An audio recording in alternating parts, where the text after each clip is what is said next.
Welcome to Backstage with Richard Ridge. I'm here at the legendary Sardi's, and my guest, Leslie Rodriguez Kritzer, gave another show-stopping performance this season as Lady of the Lake in SPAMALOT.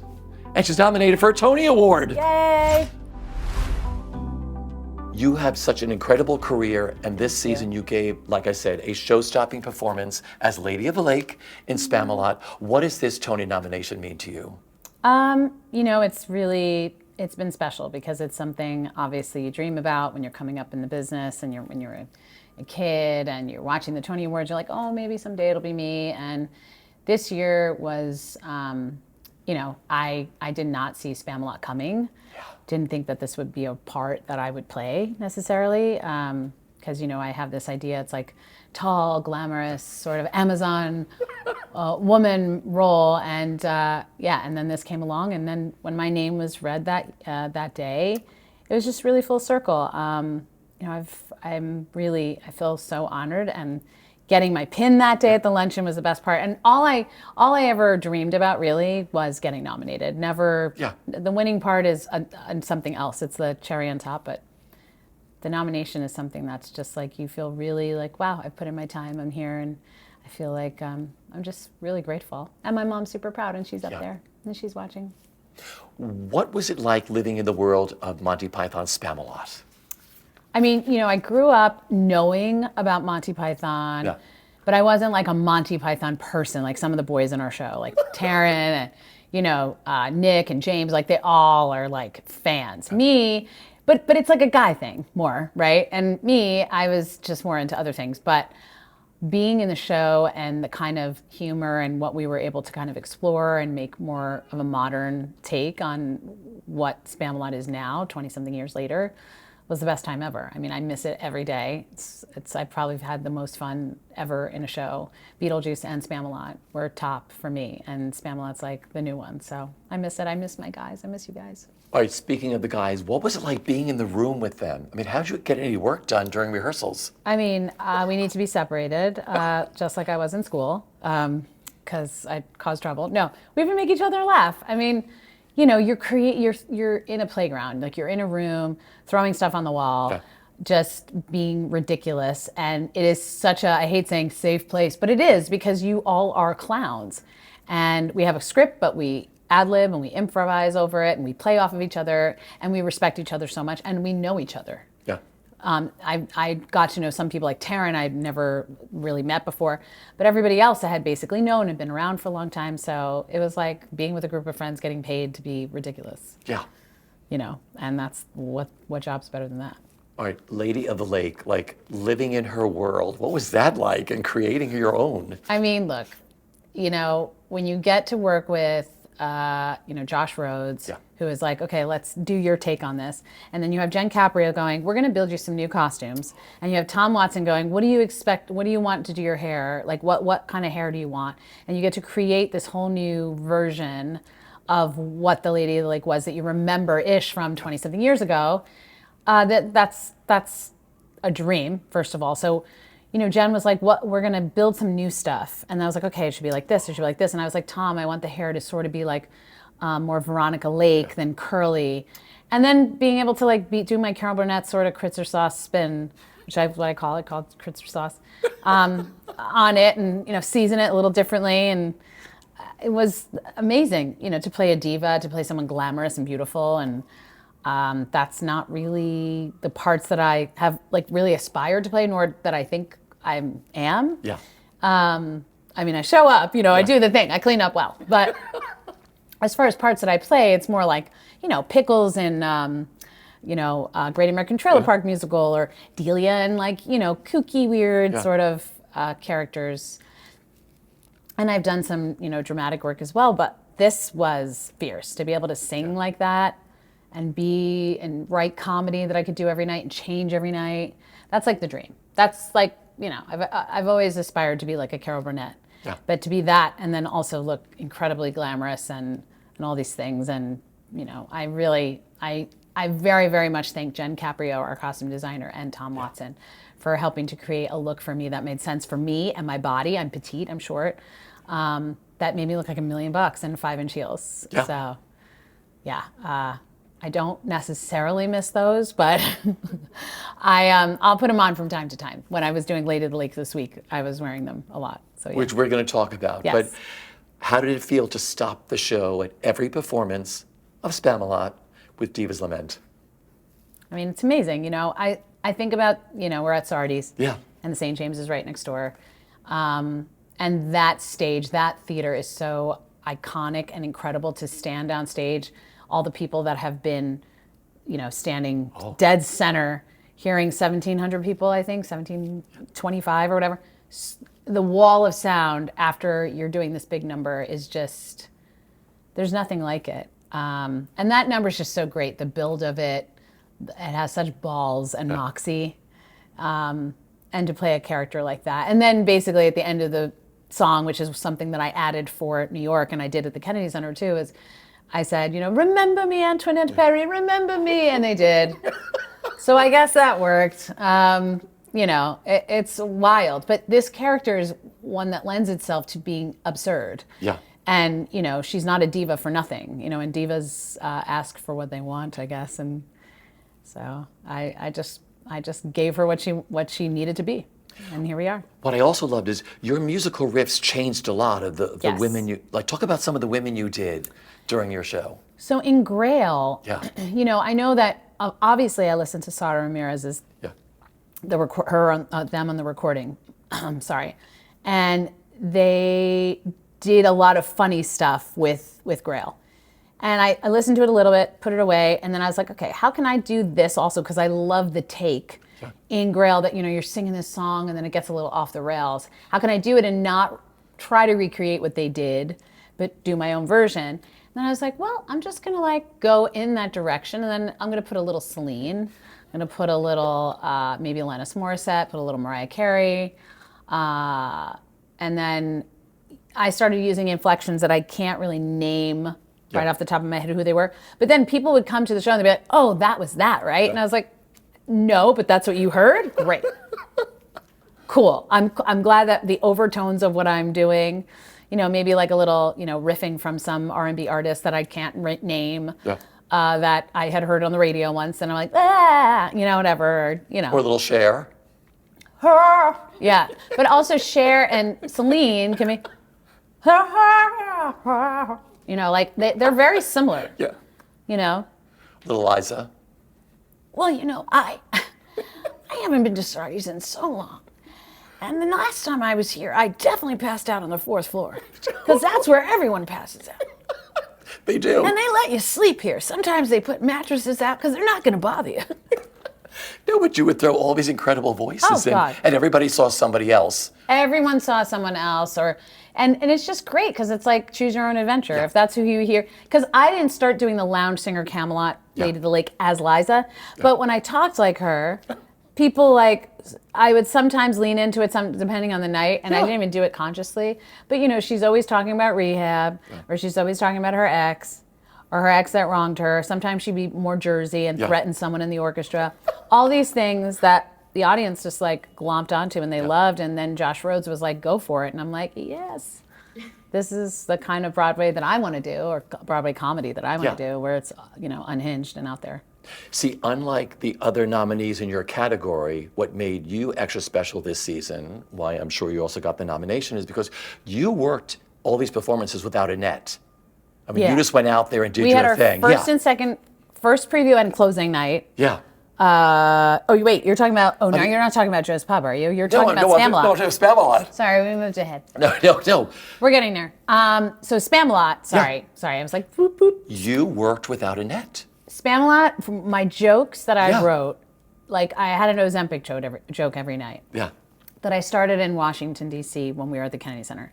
That I tried for the first time. It went nuts, and I have used it ever since. I never changed it. Yeah. Other times I would try new things in New York, and I would write them 3 minutes before I would go on, because I just like to live on the edge. I plan, but like not really. Or I would write jokes with a friend of mine in LA during half hour. And then we would go there and try them. I did a joke about a nun once that no one liked. Yeah. And I never used it again. And Lisa, that was your joke, and you know it. Sorry, Lisa. It's my Aussie best friend. But no, she's amazing. But that joke, she was like, "Why don't you try this?" I was like, "Great," and it was like, ooh, I got that from the audience. I was like, "Guess we don't talk about nuns. We're gonna stay away from nuns." But yeah, we would just leap and the net would appear. Sometimes, and the music that I added a Lady Gaga song, I added a Britney song. I always did Merry Christmas in the beginning of it. Like, we just did crazy stuff that is in the world of what a cabaret lounge singer is, which is like ridiculous. And that outfit, that outfit I wore with the feathers which is why Ozempic works, because I walked out, it's like a bodycon outfit, and I walked out and I was like, "This body was brought to you by Ozempic. Call your doctor, it works." What's not funny about that? It's just like ridiculous. So no, but that's what I love, because every time, I think I saw your show like 4 or 5 times, and every time during that section, there were all these incredible new jokes. All the time. All the time. I just write different stuff. And it was great. It was so fun, and I missed that, and that's the kind of work that I kind of want to do more of now as I move forward with my own writing and things that I want to be involved in. It's what I love doing. Yeah. Well, speaking of your own writing, the other night I was down at Joe's Pub, where you brought Lady of the Lake, the farewell tour. Farewell tour. She pulled herself out of the lake, and she was back for 2 performances only. We did a little documentary, little series about her on Instagram, coming back after being nominated for a Schmony Award, which is very Spamalot-esque. Yeah. And she goes after her Schmony, and that's what we have been sort of documenting. We did a concert, and we had a and you can watch it online. We did a pre-Ren Fair, so we had people doing a Renaissance Fair as the audience was coming in, talking about, the Lady of the Lake, have you met her? Doing tarot cards and folding laundry and eating, and they were part of the show. We called them My Peasants, and we even had a casting call for peasants, which was crazy. Like, who am I? I love that. And then Lady of the Lake comes back, and she goes through these 3 trials to Schmony greatness. So James Monroe Iglehart, who played King Arthur, was nice enough to do some voiceover stuff, and we animated him on the screen. We had cameos by Betty Buckley and Jackie Hoffman and Rosie O'Donnell. Thank you so much for being part of our crazy world. And a 4-piece band, and it was all about her trying to achieve this Schmony greatness, and then realizing that she doesn't really have a shot, and that's okay. And she, but she's still fabulous, and it's not even about winning. It's just about showing up. Yeah. And that's what the kind of the show, the arc of the show was, which is so ridiculous. People watch it. It's crazy. People die in it. We murder people. We murder people in it. It's really, really funny. And Randy Blair, who is my co-writer and collaborator and has been for many years, his brain and my brain together create absolute unhinged chaos. And that's the kind of work that I like doing. Well, it was a crazy night. And like I said, I've seen so many nightclub acts and cabaret acts. I know, you've seen them all. And this was just one of the best nights I've ever spent. Thank you. I had one of these, so I hope it has another life to it after that. Yeah, maybe. She's gone back to the lake for a little while. But we'll see. Maybe we'll drag her out one more time. Yeah. Talking about influences for you, Carol Burnett was a big one for you, right? Huge influence.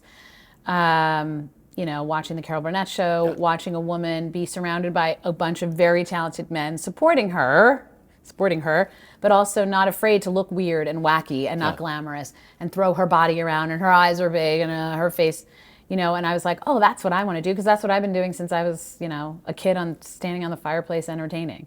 That's that kind of wacky humor. So she sort of paved the way, others as well, but she's the one that sticks in my mind. I have a picture of her in my dressing room. I did. And she's just an inspiration, an icon, and she's a trailblazer.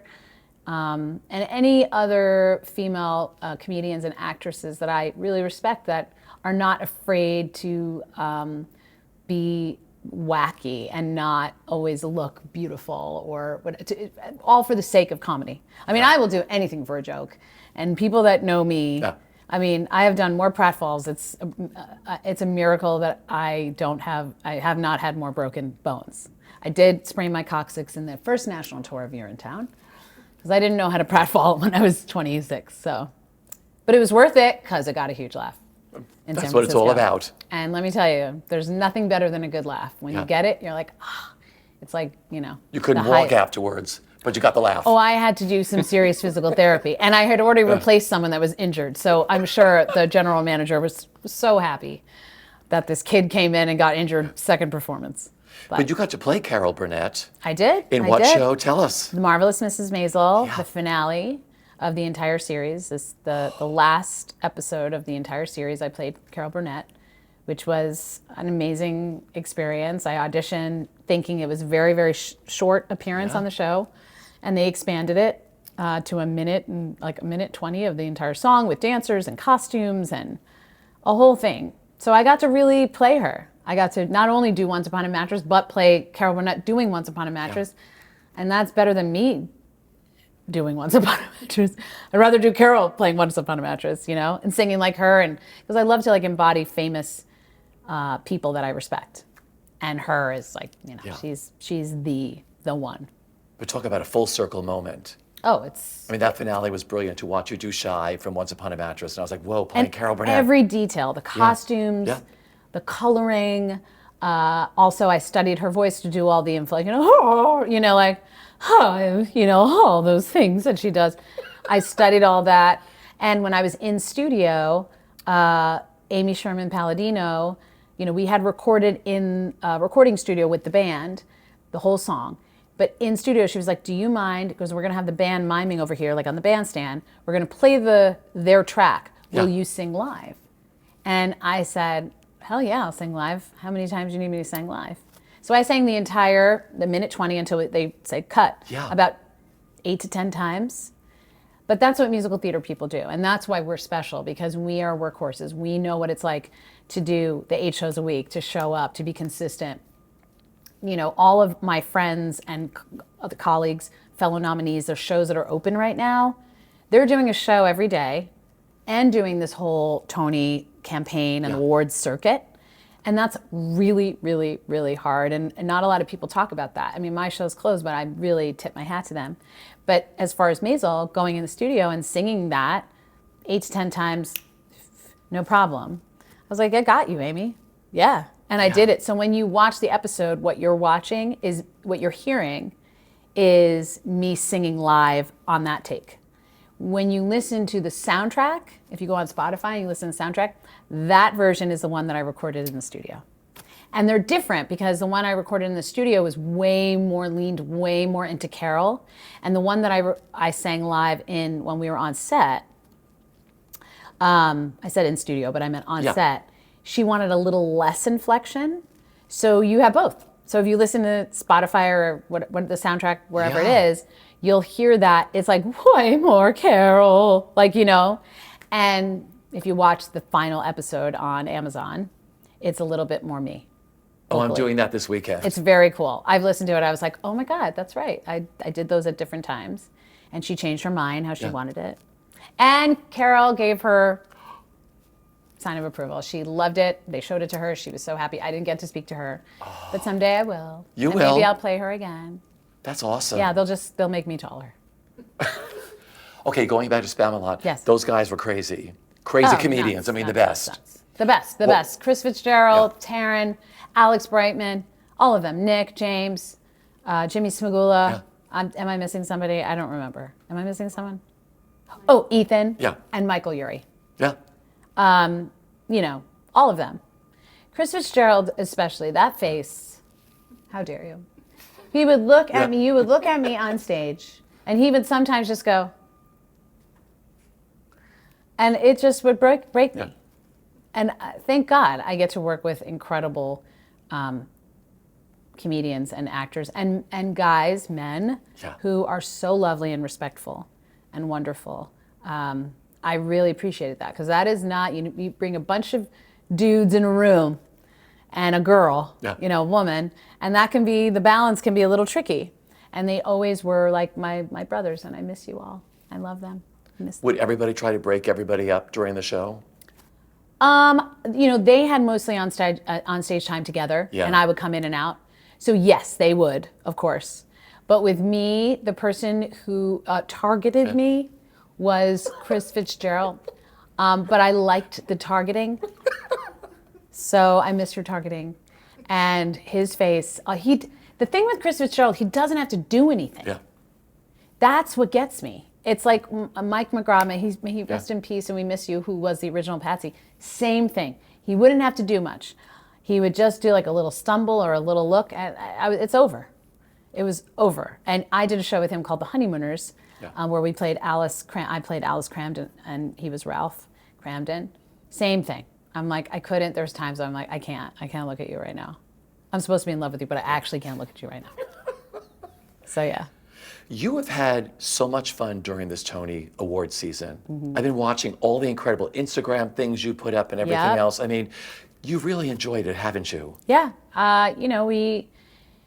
When I got nominated, I was like, I want to do something creative and fun. I've been lucky enough to be nominated for awards before over the years. This is the first time doing a Tony Award, having a Tony nomination. And I was like, wouldn't it be so crazy if just she came back because she heard that she was, nominated for a Shimoni Award? Like, how ridiculous does that sound? And Randy Blair, who is my co-collaborator, was like, I'm getting on a plane, let's write this thing. And let's just do it and have a good time and self-produce and have a blast. And literally that's what it's been.